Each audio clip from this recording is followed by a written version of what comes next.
Good morning everybody. ఈరోజు మనము mega డిఎస్సికి సంబంధించి ఏపీ బయాలజికల్ సైన్స్లో అడిగిన కొన్ని క్వశ్చన్స్ని ఈరోజు ఎక్స్ప్లెనేషన్ చేయడం జరుగుతుంది. ఓకే, అదేవిధంగా మరి మెగా డిఎస్సికి సంబంధించి 2 షిఫ్ట్లుగా మనకి ఎగ్జామ్ కండక్ట్ చేయడం జరిగింది. ఓకేనా. నెక్స్ట్ ఇది ఏంటిదనంటే షిఫ్ట్ 1లో జరిగిన ఎగ్జామ్లో షిఫ్ట్ 1లో జరిగిన క్వశ్చన్స్, మెగా డిఎస్సి క్వశ్చన్స్ని ఈరోజు మనము చూడడం జరుగుతుంది. ఓకే, మరి వాటిలో ఏంటివి అని అంటే మనకు సంబంధించి ఇక్కడ ఎస్వి బాట్నీ యూట్యూబ్ ఛానల్కి సంబంధించి, నెక్స్ట్ నా పేరు Anjaneyulu, botany faculty. Okay right, మీకు రోజు ఒక 5 to 10 క్వశ్చన్స్ యూట్యూబ్లో అప్లోడ్ చేయడం జరుగుతుంది. నెక్స్ట్ అదేవిధంగా అన్ని ప్రీవియస్ క్వశ్చన్సే.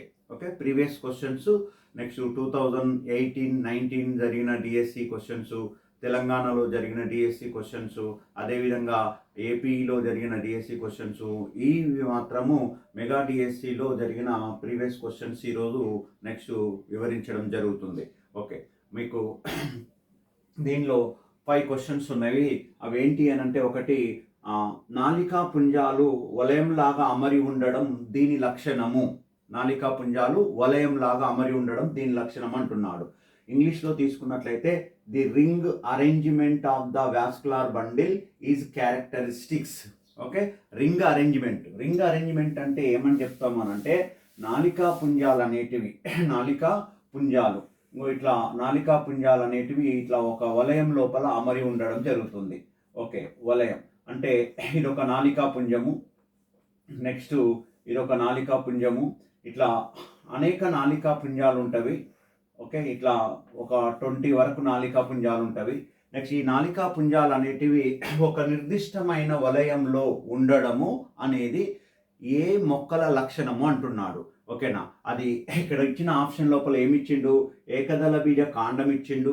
ఏకదళ బీజ కాండంలో ఇలాంటి నాలికా పుంజాలు ఉండవు, కాబట్టి ఇది ఆన్సర్ కాదు. మోనోకాటు స్టెమ్ కాదు. ఏకదళ బీజ వేరు, మోనోకాటు రూట్ ఇచ్చిండు. నెక్స్ట్ మోనోకాటు రూట్ కూడా కాదు. ఓకేనా. ద్విదళ బీజ కాండం అనేది నెక్స్ట్ ఏమవుతుందంటే ఇక్కడ రైట్ ఆన్సర్ అవుతుంది. ఇది ద్విదళ బీజ కాండానికి సంబంధించి డైకాట్ స్టెమ్ అనేది నెక్స్ట్ ఇలాంటి నిర్దిష్టమైన వలయంలో ఉన్న నాలికా పుంజాలని కలిగి ఉండడం జరుగుతుంది. కాబట్టి ఆన్సర్ వచ్చేసి ఇగో ఇది. అయితే మరి నాలికా పుంజాలు ద్విదళ బీజ కాండంలో ఒక నిర్దిష్టమైన వలయం అడిగింది కదా, నాలికా పుంజాలు ఒక వలయంలోగా అమరి ఉంటే అది దేని లక్షణం అని అంటే ద్విదళ బీజ కాండం యొక్క లక్షణం. మరి అదే విధంగా the ring arrangement of the vascular bundle is characteristics of the dicot stem. Okay right. అయితే ఇట్లా ఒక నిర్దిష్టమైన వలయంలోనే ఉంటే ఇంకా ఈ నాలికా పుంజాలను ఏమంటామనంటే నిజ ప్రసరణ స్తంభము అంటాం. ఏమనాలే, నిజ ప్రసరణ స్తంభం. ఓకే, దీన్ని ఇంకా ఏమని పిలుస్తామనంటే యూస్టీల్ అని కూడా పిలవడం జరుగుతుంది. నిజ ప్రసరణ స్తంభం అంటాం. నిజ ప్రసరణ స్తంభం ఇంగ్లీష్లో అయితే యూ స్టీల్ అని పిలవడం జరుగుతుంది. ఓకే, ఇది ఏ మొక్కల లక్షణం అని అంటే ద్విదళ బీజ కాండం యొక్క లక్షణం. ద్విదళ బీజాలంటే నెక్స్ట్ చిక్కుడు, వేరుశనగ, కంది, ఓకే, పప్పు ధాన్యాలు అన్నీ వస్తాయి. వేప కావచ్చు, మామిడి కావచ్చు, చింత కావచ్చు, ఇవన్నీ ఏంటి అంటే ద్విదళ బీజ మొక్కలు. దాని యొక్క కాండం అడ్డుకోతని పరిశీలిస్తే దానిలో ఉన్న నాలికా పుంజాలు అనేటివి ఒక నిర్దిష్టమైన వలయంలో ring like arrangement of the vascular bundle we can see in dicot stem. Okay right. మరి మిగతా ఇచ్చింది కదా మనకి ఇక్కడ ఏకదళ బీజ కాండం ఇచ్చిండు. ఏకదళ బీజ కాండంలో నాలికా పుంజాలు ఎలా అరేంజ్మెంట్ అవుతాయి అని అంటే ఒక నిర్దిష్టమైన వలయంలో కాదు. ఎలా ఉంటాయి అవి అని అంటే అటాక్ టు స్టీల్ అంటాం. అంటే నాలికా పుంజాలు అనేటివి ఏమవుతాయి అని అంటే నెక్స్ట్ ఇక్కడ ఇలా ఉంటాయి అన్నమాట. ఇక్కడ ఒక నాలికా పుంజం ఉంటే నెక్స్ట్ అదేవిధంగా ఇక్కడ ఒక నాలికా పుంజం ఉంటుంది. నెక్స్ట్ ఇక్కడ ఒక నాలికా పుంజం ఉంటుంది, ఇక్కడ ఒక నాలికా పుంజం ఉంటుంది. అంటే అక్కడోటి మాత్రమే ఉంటాయి అన్నమాట ఇట్లా. ఓకే, నెక్స్ట్ ఇలా ఉంటే దాన్ని ఏమంటామనంటే వెదజల్లబడిన నాలికా పుంజాలు అంటాం. మరి వెదజల్లబడిన నాళికా పుంజాలు ఉండడం అనేది దేని లక్షణం అని అంటే నెక్స్ట్ మోనోకాటు స్టెమ్ అంటే ఏకదళ బీజ కాండం యొక్క లక్షణంగా చెప్పాలి. ఓకేనా, ఇలా ఉంటాయి. నెక్స్ట్ ఏకదళ బీజ కాండంలో నాళికా పుంజాలు ఎలా ఉంటున్నాయి అని అంటే ఏం చెప్పాలి? వెదజల్లబడిన నాళికా పుంజాలు, వెదజల్లబడిన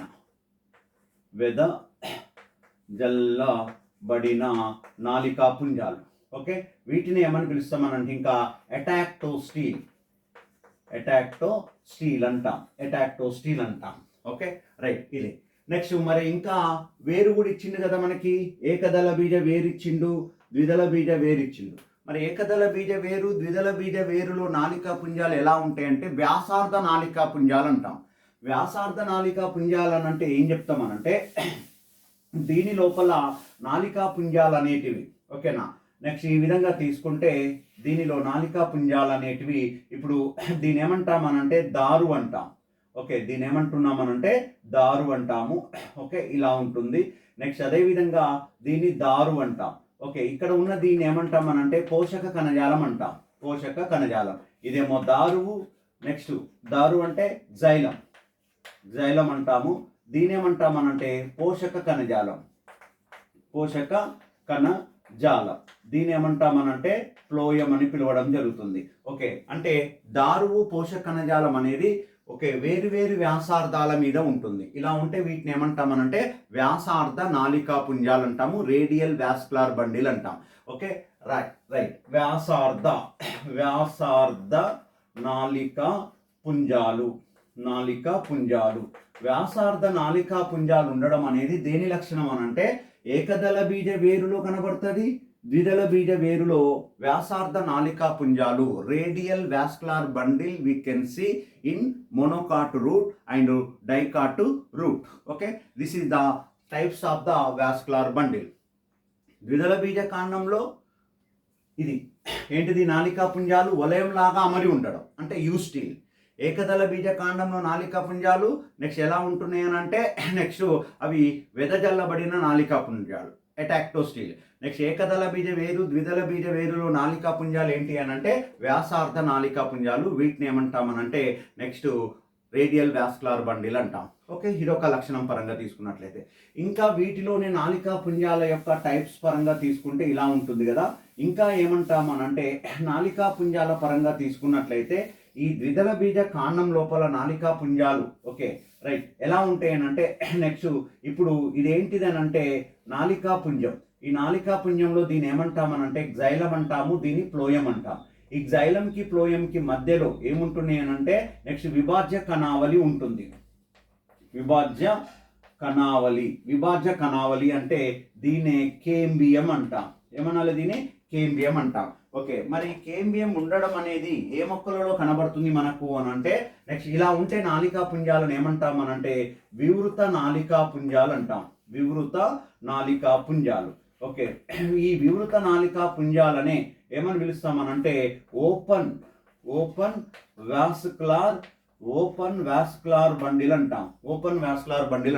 మరి ఓపెన్ వాస్కులార్ బండిల్ ఉండడం అనేది దేని లక్షణం అంటే ద్విదళ బీజ కాండం. అంటే ఇప్పుడు క్వశ్చన్ ఈ విధంగా నాళికా పుంజాలు వలయం లాగానే అడగకుండా ఓపెన్ వాస్కులార్ బండిల్ ఉండడం దేని లక్షణం అని అంటే నెక్స్ట్ ఏం చెప్పాలి మనం ఇక్కడ?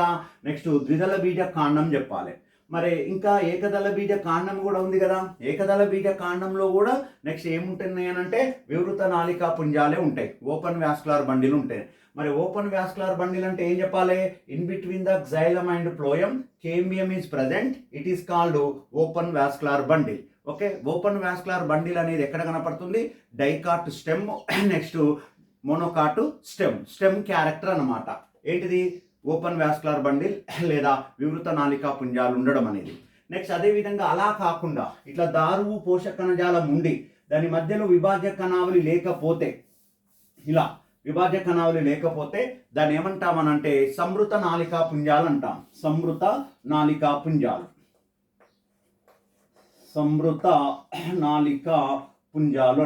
సంవృత నాళికా పుంజాలు అంటున్నాం. మరి సంవృత నాళికా పుంజాలని దీన్ని ఏమంటామనంటే క్లోజ్డ్ వాస్కులార్ బండిల్ అంటాం. మరి క్లోజ్డ్ వాస్కులార్ బండిల్ ఉండడం అనేది దేని లక్షణం అంటే వేరు లక్షణం. ఏ వేరు? అంటే ఏకదళ బీజ వేరు, ద్విదళ బీజ వేరులో నెక్స్ట్ క్లోజ్డ్ వాస్కులర్ బండిల్ కనబడుతుంది. Okay, the closed vascular bundle present in monocot root and dicot root. ఓకేనా, ఇట్లా కూడా క్వశ్చన్ అడగడానికి అవకాశం ఉంటుంది అనమాట.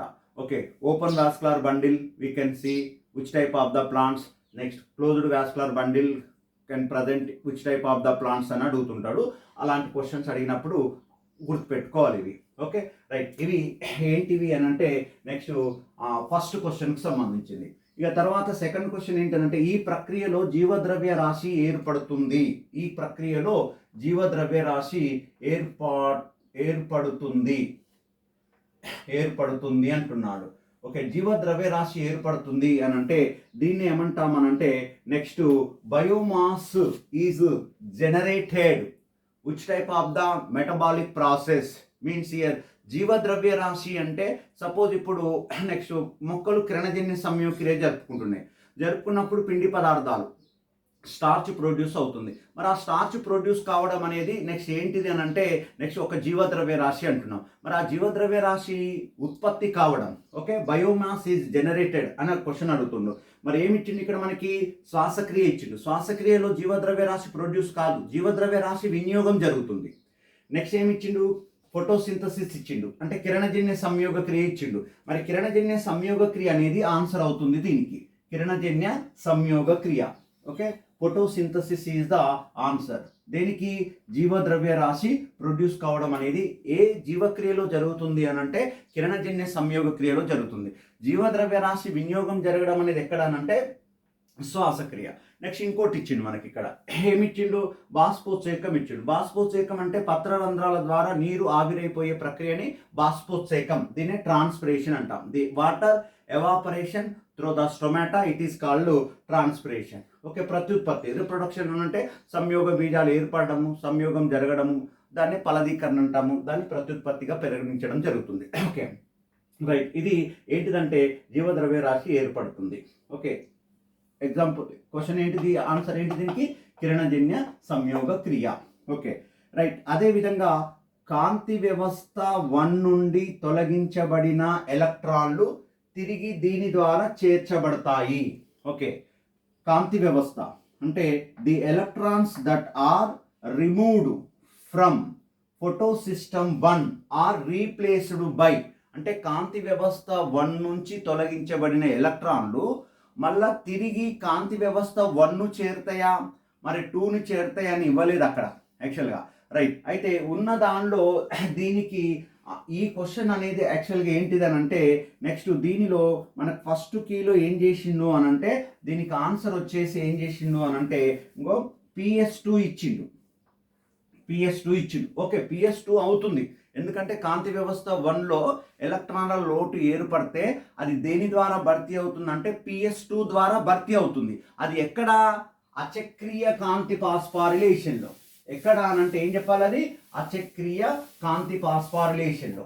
ఓకేనా, అచక్రీయ కాంతి ఫాస్ఫారిలేషన్లో, అచక్రీయ కాంతి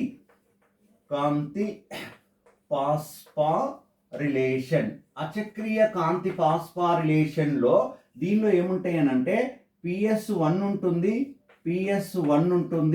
నెక్స్ట్ అదేవిధంగా PS2 ఉంటుంది. ఫోటోసిస్టమ్ 1 ఫోటోసిస్టమ్ 2 ఉంటుంది. రైట్, మరి ఇప్పుడు PS1 PS2 రెండు అచక్రీయ కాంతి ఫాస్ఫారిలేషన్లో ఉంటున్నాయి. మరి ఇప్పుడు PS1లో ఉన్న ఎలక్ట్రాన్ల లోటు ఏర్పడితే అది దేని ద్వారా భర్తీ అవుతుంది అని అంటే PS2 నుంచి భర్తీ అవుతుంది. ఓకే, ఉన్న ఆన్సర్లో ఇది ఆన్సర్ అవుతుంది. ఓకేనా, అయితే మళ్ళీ ఇంకేమి ఇచ్చిండు ఇక్కడ మనకు? P680 ఇచ్చిండు. P680 అనేది ఏంటిదంటే PS2లో చర్యా కేంద్రకం P680 ఉంటుంది. P680 అంటే P అంటే పిగ్మెంటు, క్లోరోఫిల్ A పిగ్మెంటు, అది 680 నానోమీటర్ల తరంగ ధైర్యం ఉన్న వేవ్ లెంత్ని అబ్జార్ప్షన్ చేసుకుంటుంది. కాబట్టి PS2లో reaction centre is the P680. ఓకేనా, మరి P680 ఇది ఇచ్చినప్పుడు దానిలోనే చర్యా కేంద్రకం ఇది కాబట్టి దీని నుంచి కూడా ఎలక్ట్రాన్లు దీనిలో లోటు ఏర్పడితే దీని నుంచి ఎలక్ట్రాన్లు వస్తాయి. ఓకేనా, ఎలక్ట్రాన్ల లోటు దీని నుంచి కూడా భర్తీ అవుతుంది. మరి అలాంటప్పుడు ఇది కూడా ఆన్సర్ అవుతుంది కదా, దానిలో చర్యా కేంద్రకం కాబట్టి. రైట్, మళ్ళీ ఇంకొకటి ఏంటిదనంటే PS2 తోటి సంబంధం ఉన్నది ఏంటిదనంటే వాటర్ మాలిక్యూల్స్. ఓకేనా. దీనిలో ఎలక్ట్రాన్ల లోటు ఏర్పడితే ఆ ఎలక్ట్రాన్లను ఎక్కడి నుంచి తీసుకుంటుంది ఇది అంటే వాటర్ మాలిక్యూల్స్ స్ప్లిట్ చేస్తుంది, విచ్ఛిన్నం చేస్తుంది. విచ్ఛిన్నం చేసినప్పుడు ఒక వాటర్ మాలిక్యూల్ విచ్ఛిన్నం అయినప్పుడు 2 ఎలక్ట్రాన్స్ 2 ప్రోటాన్స్ నెక్స్ట్ అదేవిధంగా హాఫ్ O2 అనేది రిలీజ్ అవుతుంది. ఓకేనా. మరి ఇప్పుడు వాటర్ దీనిలో ఎలక్ట్రాన్ల లోటు ఏర్పడితే ఆ ఎలక్ట్రాన్లను ఎక్కడి నుంచి తీసుకుంటుంది మళ్ళా నెక్స్ట్ ఇది వాటర్ నుంచి తీసుకుంటుంది. అంటే నెక్స్ట్ ఏంటిది ఇక్కడ వాటర్ కూడా ఆన్సర్ అవుతుంది. రైట్. ఇప్పుడు ఏమిటిది అని అంటే అచక్రీయ కాంతి ఫాస్ఫారిలేషన్ అన్నప్పుడు ఈ క్వశ్చన్లో కొంచెం సరి చేస్తే కాంతి వ్యవస్థ 1 నుండి తొలగించబడిన ఎలక్ట్రాన్లు తిరిగి దీని ద్వారా చేర్చబడతాయి అన్నప్పుడు దానికి ఏంటిది యాడ్ చేయాలి? అచక్రీయ కాంతి ఫాస్ఫారిలేషన్లో కాంతి వ్యవస్థ 1 నుండి తొలగించబడిన ఎలక్ట్రాన్లు తిరిగి దీని ద్వారా చేర్చబడతాయి అని అంటే ఆన్సర్ ఏమేమవుతుంది? వాటర్ అవుతుంది, PS2 అవుతుంది, P680 అవుతుంది. ఓకేనా. రైట్. అయితే నెక్స్ట్ ఇప్పుడు ఒకవేళ ఇలా కాకుండా మనకి ఇంకొకటి ఏముంటుంది అని అంటే చక్రీయ కాంతి ఫాస్ఫారిలేషన్ ఉంటుంది. చక్రీయ కాంతి ఫాస్ఫారిలేషన్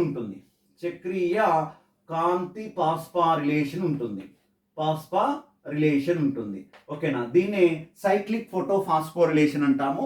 దీన్నేమో అచక్రియనేమో నాన్ సైక్లిక్ ఫోటోఫాస్ఫోరిలేషన్ అంటాం.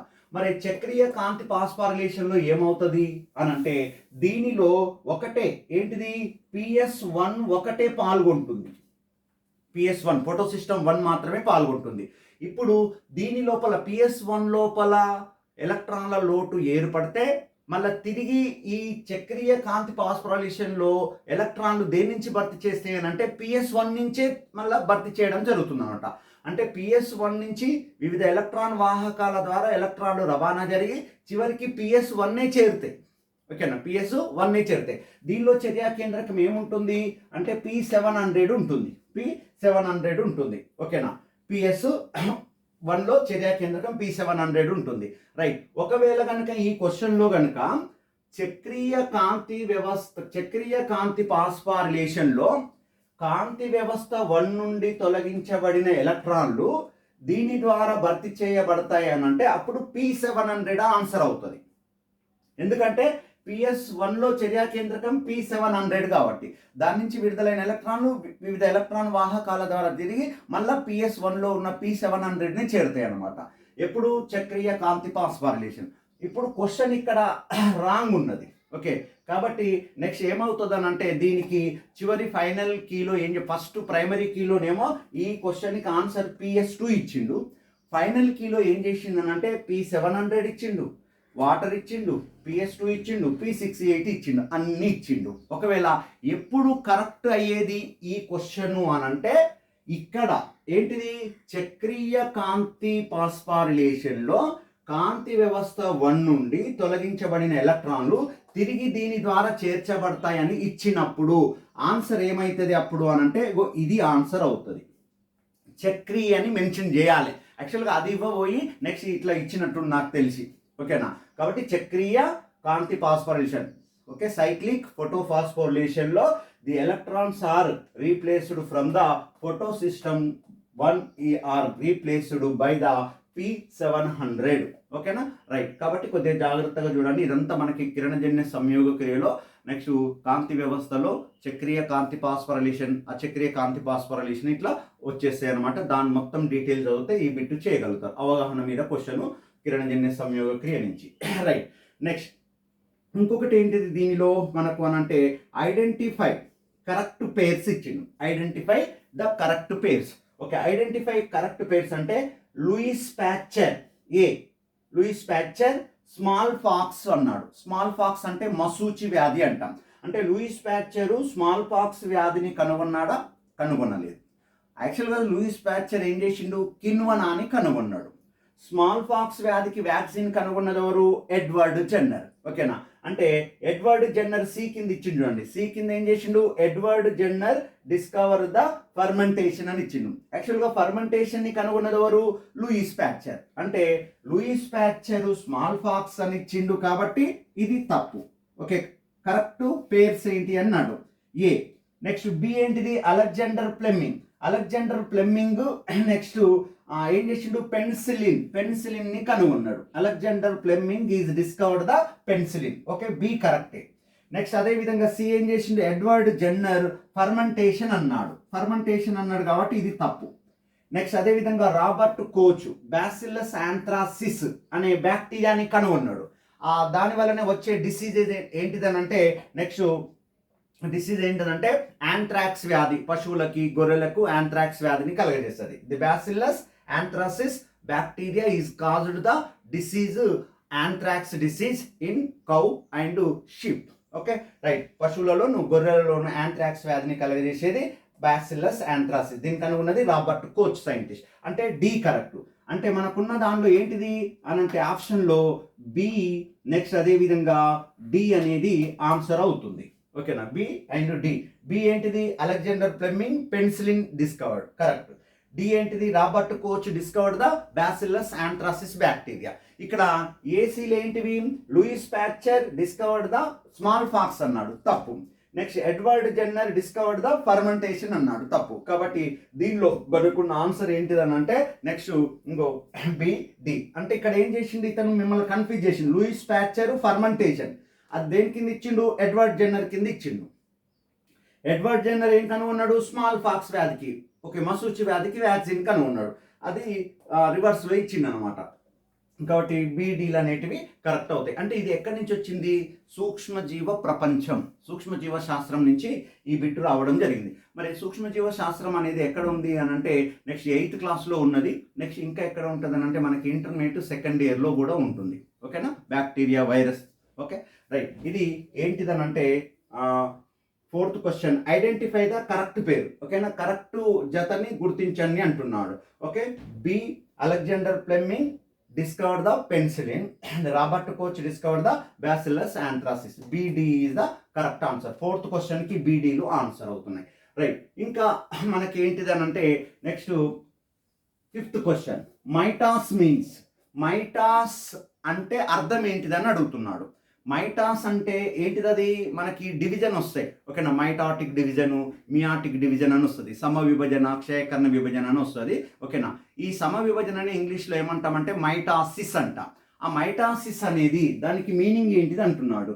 ఫైన్ థ్రెడ్ అంటున్నాడు, సన్నని దారం అంటున్నాడు, స్మాల్ పీస్ చిన్న భాగం అంటున్నాడు, క్లీన్ స్పష్టమైన భాగం అంటున్నాడు, స్మూత్ పార్ట్ మృదువైన భాగం అంటున్నాడు. ఓకే, దీనికి ఆన్సర్ ఏంటిది అని అంటే నెక్స్ట్ ఇది first one is the answer. Okay, fine thread సన్నని దారం అని అంటాం. ఓకేనా, మైటాస్ అంటే సన్నని దారము. ఓకేనా, నెక్స్ట్ అదేమవుతుంది అంటే మైటాటిక్ డివిజన్ జరిగేటప్పుడు క్రోమోజోమ్లు అనేటివి విభజన చెంది సన్నని దారాల వల్ల ఏర్పడతాయి.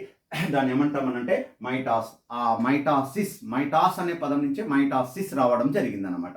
ఓకే, ఇది ఏంటిదని అంటే ఫస్ట్ ఇయర్, ఇంటర్ ఫస్ట్ ఇయర్లో ఉన్న నెక్స్ట్ సెల్ బయాలజీలో సెల్ డివిజన్, కణ విభజన, సమ విభజన, క్షయకరణ విభజన అని అట్లా 2 ఉంటాయి. ఆ సమ విభజన నుంచి తీసుకోవడం జరిగింది. ఓకే, ఇవి ఏంటివి అని అంటే మనకి ఒక 5 questions. Okay, 5 questions. Next mega డిఎస్సిలో అడిగిన షిఫ్ట్ 1లోని క్వశ్చన్స్ అండి ఇవి.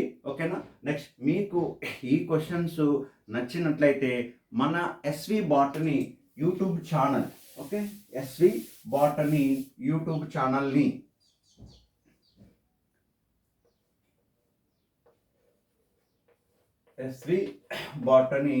యూట్యూబ్ ఛానల్ని సబ్స్క్రైబ్ చేయండి.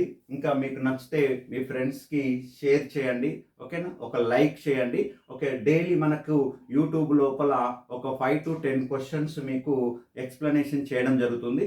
తర్వాత మనకి నెక్స్ట్ పీజీటీ, టీజీటీలో అడిగిన క్వశ్చన్స్ కూడా మెగా డిఎస్సిలో PGT, okay post graduate biological science, TGT trainer graduate biological science questions కూడా నెక్స్ట్ ఎక్స్ప్లెయిన్ చేస్తాను. నెక్స్ట్ అదేవిధంగా ఇంగ్లీష్ మీడియం, తెలుగు మీడియం. ఓకేనా, దీనిలో ఇంగ్లీష్ మీడియం, తెలుగు మీడియం 2 వివరించడం జరిగింది. అదే టీజీటీ, పీజీటీ అయితే ఓన్లీ ఇంగ్లీష్ మీడియంలోనే ఎక్స్ప్లెయిన్ చేయడం జరుగుతుంది. రైట్, మీకు యూట్యూబ్ ఛానల్లో ఎస్వి బాటనీ అని లైక్ చేయండి. నెక్స్ట్ అదేవిధంగా దీని నుంచి మీకు ఏమైతే అంటే మనకి ఈ యూట్యూబ్లో మనం క్వశ్చన్స్ పెట్టిన తర్వాత మీకు నేరుగా చేరడం జరుగుతుంది. రైట్, నెక్స్ట్ మనకి ఇంకా దీనికి సంబంధించి మీరు ఈ క్లాసులు వినాలనుకుంటే మనకి ఎస్వి బాటనీ అనే యాప్ ఉన్నది. ఆ యాప్ని డౌన్లోడ్ చేయండి. ఎస్వి బాటనీ యాప్ వచ్చేసి ఎస్వి బాటనీ యాప్. ఓకే, ఈ ఎస్వి బాటనీ యాప్ని ఓకే ప్లే స్టోర్కి వెళ్ళి ఎస్వి బాటనీ యాప్ని డౌన్లోడ్ చేసుకుంటే మీకు దానిలో డీటెయిల్గా కూడా క్వశ్చన్స్ ఉన్నవి. నెక్స్ట్ అదేవిధంగా మనకు మెటీరియల్ లభిస్తుంది. నెక్స్ట్ అదేవిధంగా వీడియో క్లాసులు కూడా ఉండడం జరిగింది. ఒక 200 వీడియోస్ ఉన్నాయి. నెక్స్ట్ బాటనీకి సంబంధించి అవి మీకు 6th నుంచి ఇంటర్మీడియట్ వరకు కవర్ కావడం జరిగింది. Okay, thank you.